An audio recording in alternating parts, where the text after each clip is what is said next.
عليكم ورحمة الله وبركاته. نجني ربي قدا سمبرتي هاجراتو إلمان آية كقالي برنوتا كينيا أرآ كيسا وانتو تلالو كيسا ورمون وقوتا ديراف قدا شناني بولاتو إسا سيرا يايا شنان إراتي بوريفامي تاري سيري كونيس رايا أزيبو مچاتو لما سبو غونا سيكو مندوفي إتو همبنا أكاميتي أكتاي كواجين إلى اللوتا kana qofa osoo hin ta'in seerri shanan kunneen sirna gadaa keessatti bu'uura waa'ee uumama caaccuu akkasumas haala kallachaa fi qabiyyeewwan kallachaa abbaa kallachaatii fi kana malees waa'ee seenaa siyaasaaf duudhaa kana malees Oromoon kallacha waaqatu nuu kenne akkamitti jedha kallachi maalirraa hojjetama kana malees heerota isaa keessatti kallachi meeshaa akkamiiti bokkunoo maal fakkaata dhufiinsi isaa kan jedhu dabalateetiin meeshaawwan ulfoo sirna gadaa kana malees murteewwan waaqeffannaa irratti Oromoon qabuu fi heerota gurguddoo kan wajjin ilaallutaa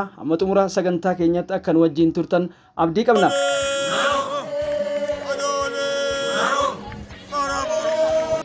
Atete gadabra saara baqa deetu tunto balaqa.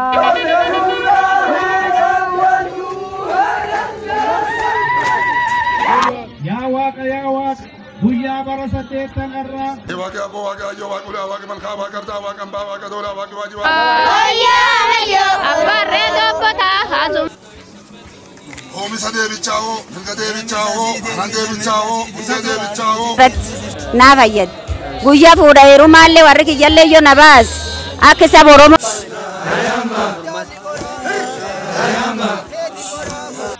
Oromoo keessatti egaa heerotni jahan sirna gadaa maal akka ta'e jalqaba wajjin laallaa mee heerota sirna gadaa kan jennu wayita ayyaana irreechaatti Oromoon maaliif tullutti yookiin malkaatti irreeffata gaaffiin jettu ka'uu dandeetti sirna gadaa keessatti heeronni tumamanii uummata Oromoo biratti iddoo olaanaa fi ulfina guddaa qaban heera jahaun waaqayyooti jedhamu heeronni kunnis heerota ulfoo jahan waaqayyoo kan jedhaman yoo ta'u heera waaqaa heera dachee yookiin lafaa heera tulluu heera malkaa heera horaa yookiin heera abbaa fi heera haadhaati jedhamu heeronni ulfoo jahan waaqayyoon kunneen yoomiyyuu kan hin jijjiiramneedha jedha sirni gadaa dhaloota dhufaa darbaa kamiyyuu keessatti kan hin jijjiiramne akkasumas ulfoo kabajaati gadaan dhufaa darbuu kamuu dhimmoota kanneeniif xiyyeeffannaa guddaa kan kennu kan kabajuu fi safeeffatuudha waaqni tulluuf malkaa yoo uumu ayyaana gurguddoo waliin uumee jedhu ulfinaa fi kabaja waliin uume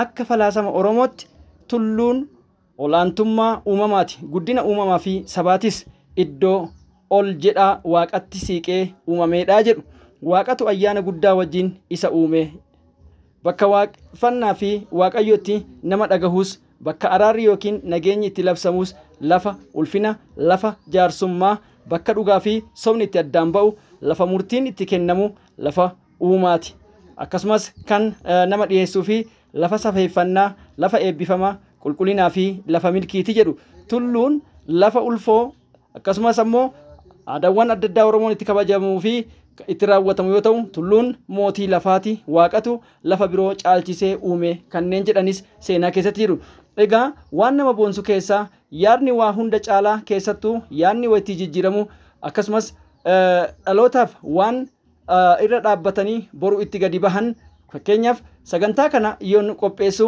har'a waa malee miti yaadatu mul'atatti hiikkata yaadatu dhaabbatee harkaan qaqqabama yaadatu nama balleessa yaadatus immoo nama fayyisa biyyas guddisa biyyas misoomsa biyyas birmadoomsa keessumaa yaanni wayyooma qabaachuudha ulfoo sirna gadaa keessatti murteessaadha dhalli namaa waa lama gabrooma natti fakkaata qaamaa fi sammuu yookiin xiinsammuudhaan gabrummaa qaamaa baay'ee laafaadha egaa dafeet namarraa ka'a gabrummaan sammuudhaa garuu waan eela jabduu fi yeroollee fudhattuudha ofirraa kaasuuf egaa yoo lafa ta'an keessa kan of danda'an yoon tahin giddu galeessummaan Oromoo tajaajiluuf tokkummaa hojiidhaan mul'atu uumuuf bu'uura kaa'uun fakkeenyaaf Oromoon hanga fedhellee siyaasaa aadaa isaa keessatti ittiin wal kabaju gurguddoo qabachuu mallattoowwan sabboonummaaf Oromummaa calaqqisiisan kalaqa ulaagaalee Oromummaa keessaa muraasni isaan gadaa keessa lufuu dhiigaan Oromoo ta'uu aadaaf duudhaa Oromummaa qabaachuun biyya Oromiyaa jedhamtu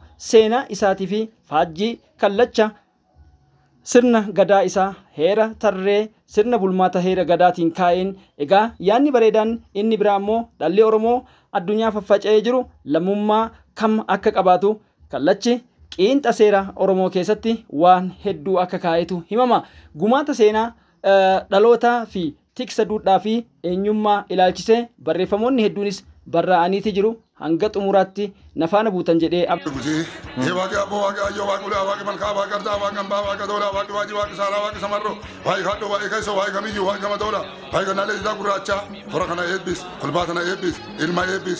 beeloyte ani beeloyu nadura beeloyte jettiin horii osoo yaasin weebiyyo sifita akkade buuba'u sibita akalo hagawa beegau jedha faarsitee gara guutooti amma badhaasa godaanne badhaas qubachuu jira amma oni baal sirna gadaa Oromoo keessatti labata gurguddoo dhaloonni barsiisan keessaa barnoota aadaa fi duudhaa waaqeffannaati. Fakkeenyaaf barnoota warra gadaa yookiin warra abbaa Oromoo barsiisuu amantiin waaqeffannaa amantii barnoota heerota naamusaaf afoola seera hibboo mammaaksotaa fi sheekoo mataa isaa barsiiftu qabaachuu kan hawaasa Oromoo hordofu amanticha jiruu fi jireenya keessatti bobbaasuuf galchuu fuula walitti deebisuu nam tokko irraa kaasee nagaan akka of danda'ee oolee bulu qajeelcha qaba jedha.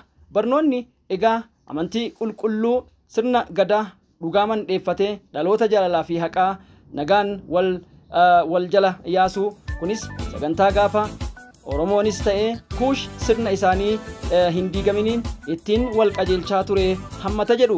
Barnoonni of ta'uu yookiin duudhaa Oromoo aadaaf seenaa hubachiisee bu'uura cimaa kan haadhaa fi abbaa ofii saba ofii irraa muuxannoo jireenyaa fooyyaa guddinaa fi akkasumas aadaa jijjiirama fiduu deemuuf qaroominaaf gammachuu kana malees barnoota heera sirna gadaa barachuun mul'ata gaggaarii akka qabaachuu ta'a.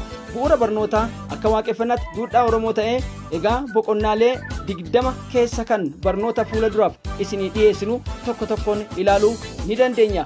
Haa ta'uuti waaqeffataa ta'uun of ta'uudha. Waaqeffataa yookiin nama amantii ta'uun of ta'uudha jedha barnoonni sirna gadaa waan barsiisu keessa. Of ta'uun karaa abbaa ofii fuula deebi'uudha. Ofuma ta'anii argamuudha. Waan ofii akka ofiitti jiraachuu akkuma namni tokko hidda dhaloota irraa dhufe qabu akka inni itti jiraachuu qabu akka dhaloota isa sanaa ta'uu qabaata jedheeti barsiisa. Yoo of ta'an wal ta'an yoo wal ta'an abbaa waan ofii ta'an jechuudha. Namni ofii of ta'e abbaa aadaa afaanii amantii safuuf duudhaa qabeenya ofii ta'a. Walumaa galatti of ta'uun dhimma eenyummaa gurguddaa hidda dhaloota ofii fi ani kan eenyuuti jedhee of gaafachuu fi namni of ta'e maal argata namni of hin taane hoo maal hoo dhaba kan jedhu gaaffiin ka'uu danda'a. Namni of ta'e egaa akkuma beekamu dhaloonni of ta'e dursa ofuma argata wal argata afaan aadaa amantiif safuu waan isaa hunda argata waan ofiitii abbaatu beeka waan ta'eef ofis ta'a. Egaa dhaloonni of hin taane hoo namni of hin taane faallaadhuma nama of ta'eetii jechuudha. Egaa ofii isaa fi dhaloota ofii akkasumas aadaaf amantii duudhaa safuu qabeenya isaa hunda ni dhaba jechuudha. Waan isaatiinis abbaa ta'uun hafee tajaajilaa nama isaa harkaa qabuutii ta'a jechuudha. Egaa waaqeffataan dhala namaa akkamitti ilaala yookiin namni amantii qabu ilma namaa akkamitti ilaala? Barnoonni kun boqonnaa fuula duraa keessatti bal'inaan kan isin barsiisu ta'us egaa kana keessa addunyaa kana irraa nama 5tu jira jedheetiin egaa waaqeffataan Oromoo ilaalcha addunyaa kanatti nama 5 jiraachuu sirna gadaa keessatti barsiisa. 5 hoo mucaa tokko fuudhatanii irratti heeranii mucaa kanatu nama 4 qaba. Namni 4 inni qabu kun ammoo abbaa haadha obboleessaa fi obboleettiidha. Isaantu 5 ta'a. Akkasumas heera ittiin bulmaata yakkaa keessaa fi abbaa fi akkuma beekamu abbaa fi egaa waa'ee haadhomaa keessatti gaafa deemnu heerri kun waan hedduu nama dinqisiisuudha. Kunis egaa abbaa fi ilma jedhee yoggaa heeru abbaan kan ilma isaa fakkaatu ilmis kan abbaa isaa fakkaatu addunyaa kana guutuun abbaa fi ilma jedha. Yakka haadhaa fi ilma jedhee yoo heerus haadhatti kan ilmi ishii fakkaatu ilmittiinis kan haadha isaa fakkaattu addunyaa guutuu haadhaa fi ilma yakka obboleessaa fi obboleessaa jedhee yoo heeru ammoo kan obboleessaa isa fakkaatu waliin addunyaa guutuu obboleessaa fi obboleessa taasisa jedha barnoonni keenya. Yakka obboleessaa fi obboleettii jedhee yoo heeru ammoo egaa obboleessatti kan obboleettii obboleessa fakkaatu obboleettiinis kan obboleessa ishii fakkaattu addunyaa kana guutuu obboleessaa fi obboleettii jedheet heeraa jechuu sirni gadaa hanga abbaan warraa fi haati warraa heera obboleessaa obboleettii wajjin bulaniititti. Kanaaf akka amantii waaqeffannaa sirna gadaatti garaagarummaan bifaa sanyii gosaa amantiif kan kana fakkaatan osoo hin qoodin dhala namaa ta'uudhaan fuula namaa qabaachuu qofa kabaja dhala namaa waan ta'eef fuula isaatiin isaatiin nama ta'uu qofaan ni kabajamaa jedha. Egaa waaqeffataan jiruuf waan jiraa beekaa jiruu fi waan jiraa beekaa jiruun maali wanni jiraa hoo gaaffii jedhu dhiyeessuu dandeettanii.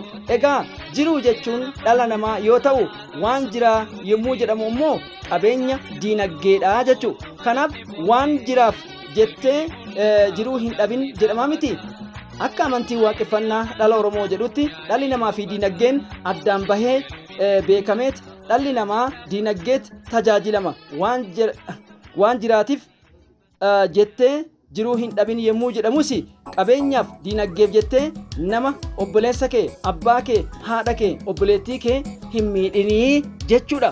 Qabxii kanarratti waaqeffataan jiruu fi waan jiraa beeka yoo jedhamu namni tokko dhala namaa saba ofii dhaloota ofii faayidaa dhuunfaa fi ofiif jecha diinagdeen hin geeddaru hin miidhu jechuudha jedha. Egaa itti aansee immoo waa'ee soddoma sirna gadaa keessatti isin barsiisuu deema.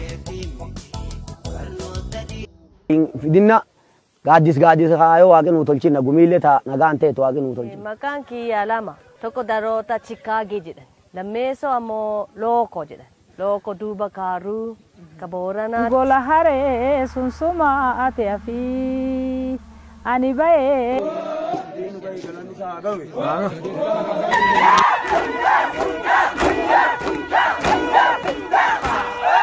Buufanna inni jettan teete meta kacarraa dubarturra. Naadii an qabu abbaan mana kiyyaa kana gate waggaa 8. Deemaa luma makuttee baachiri obboleettii.